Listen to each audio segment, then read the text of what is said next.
Every year there seems to be an extremely ambitious video game that gets revealed, a game that tons of people are excited for, and unfortunately one day we find out that game is cancelled. There are also games that no one knew was in development that were given the axe before publicly being announced, and also games that ended up being completely different than originally planned. Today we're going to explore some of these projects and discuss the original vision, what went wrong, and why we'll unfortunately never get to see the original game idea as it was intended. Make sure to comment below and let me know your thoughts on these video games. Nonetheless, let's begin at the 10 spot with Horror of the Orient. Team Bondi at one point was going to be Rockstar Australia, but that didn't happen because of a rocky development with LA Noire, and following the release of that game, they began working on something else, this being an action-adventure game Horror of the Orient. It was to be set in the year of 1936, centering around the corrupt city of Shanghai in the hands of Western powers. Filled with mob crime and political troubles, the Kuomintang ruthlessly puts down labor movements in an effort to suppress communism, whilst the international police force attempts to maintain peace. Unfortunately, because of allegations made claiming unethical working practices at Team Bondi with the development of LA Noire, nobody wished to partner with this studio, leading to Australian company Kennedy Miller Mitchell absorbing most of the company in August of 2011. By 2013, rumors began floating that the Team Bondi staff had been fired and the game was on hold, something confirmed later on in 2016. Being a massive fan of LA Noire and the technology they used, this certainly was disappointing news, especially since the leaked gameplay from 2013 looked interesting and could have been something special. At number 9 is Agent, the one Rockstar game that has never officially been cancelled. Originally, it was supposed to be a PlayStation 3 exclusive. This game would have taken place during the Cold War, would have taken players into the world of counterintelligence, espionage, and political assassinations. No one really knows what exactly went wrong with Agent, but over the years, concept art and images have leaked. Rockstar also spoke very highly of the game back in 2009, with Rockstar's parent company Take-Two saying the game would be genre-defining and a whole new way to experiencing video games that we haven't really seen before. The thing is, Rockstar had a long track record of revolutionary titles from Red Dead Redemption to Bully, and a spy game certainly was something many were excited for, but unfortunately, looks like this game is dead.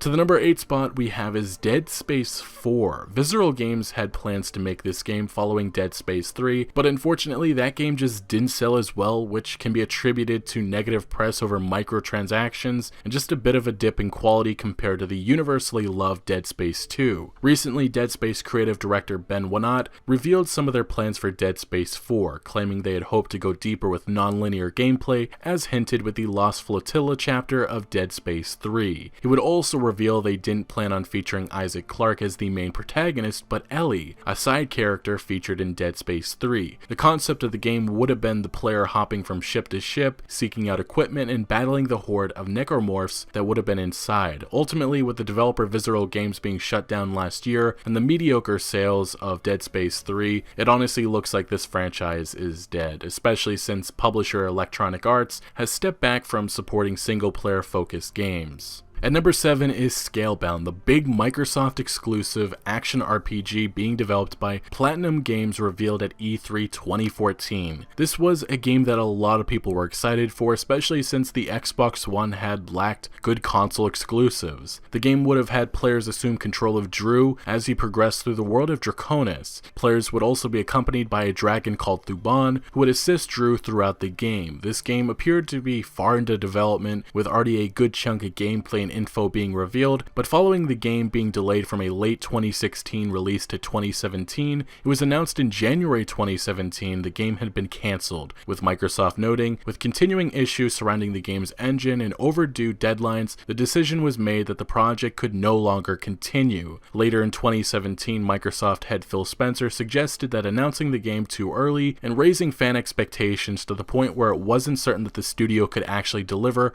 was why the game was canned. Maybe one day Platinum Games and Microsoft will work together on an exclusive, but it certainly will not be Scalebound. To number 6 is Valve, and any game with a 3. Years ago, Valve was one of the best gaming developers within this whole industry, but for some reason, games like Half-Life 3, Left 4 Dead 3, Portal 3, and Team Fortress 3 have never happened. Valve concentrating on solely Steam has become evident in recent years, as well as their money-making multiplayer franchises, and while there have been numerous leaks indicating all of these games at one point being in development, nothing has officially came, and unfortunately it just doesn't look like Valve has any interest in making these big games anymore. Sadly, the ship probably has sailed on ever seeing some of these games. Like for example, Mark Laidlaw, former Valve writer of both Half-Life and Half-Life 2, released in August 2017 a plot summary of what was more than likely Half-Life 2 Part 3. Sadly, something else that had been planned but will never probably happen in an official capacity.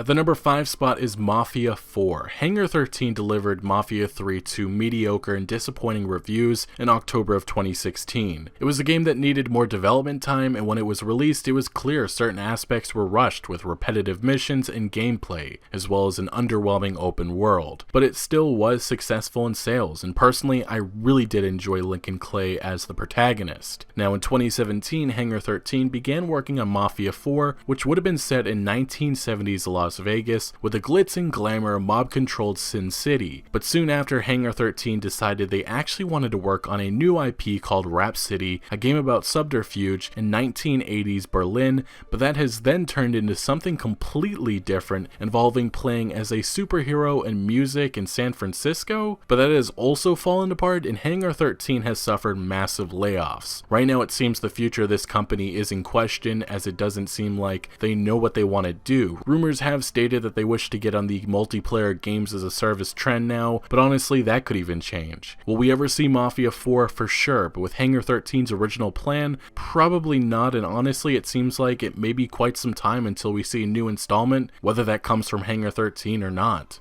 To number 4 is Silent Hills. In 2012, Konami asked Hideo Kojima to direct the next Silent Hill installment, which he accepted with enthusiasm.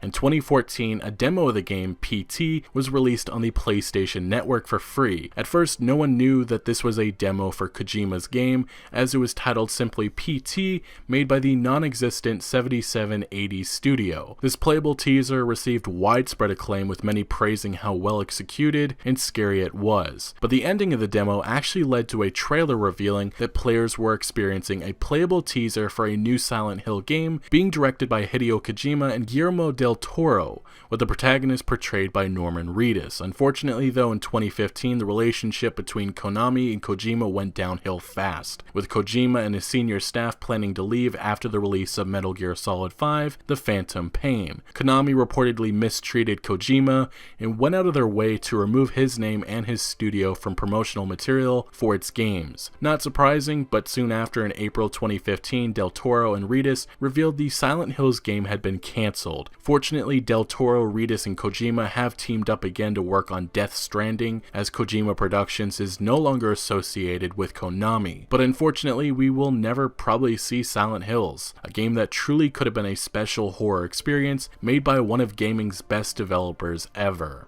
Now to the number 3 spot is Sleeping Dogs 2. In 2012, a little game called Sleeping Dogs took many by surprise. It was an action-adventure video game developed by United Front Games, taking players into the world of Hong Kong and the story of undercover cop Wei Shen. In early 2013, work on a sequel began, with the original plan being for Sleeping Dogs 2 to pick up after the original game, once again following Officer Wei Shen. This time, Shen would be joined by a conflicted, corrupt partner named Henry Fang, as they explored China's Pearl River megacity. As Waypoint noted, the player would have had the ability to arrest any NPC in the world and influence a branching storyline that swapped between both Shen and Fang. By late 2013 though, Sleeping Dogs 2 had already been cancelled, and the developer UFG had moved on to trying other things that ultimately failed, leading to the company quietly going out of business in October of 2016.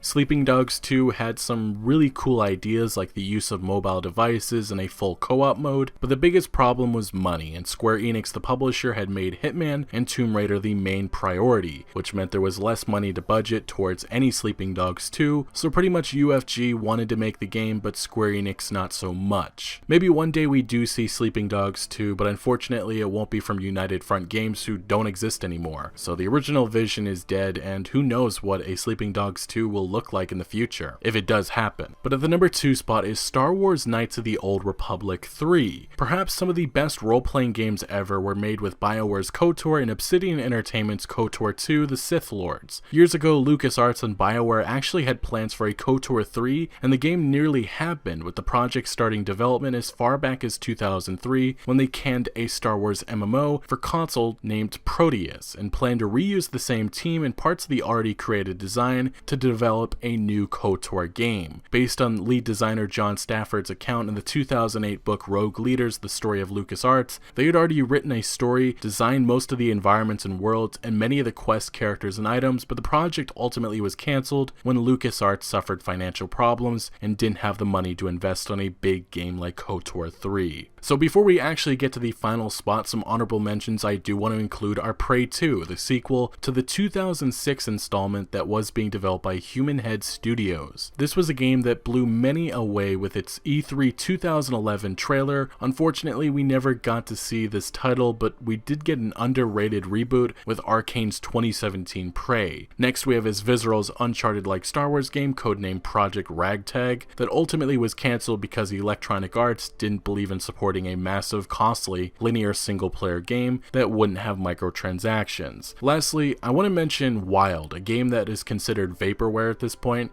It was supposed to be an open-world survival adventure game. It was announced back in 2014, and we've barely seen it since, and it's really unknown if this will ever release, as the indie studio founder still works with Ubisoft and has clearly concentrated his attention on Beyond Good and Evil 2.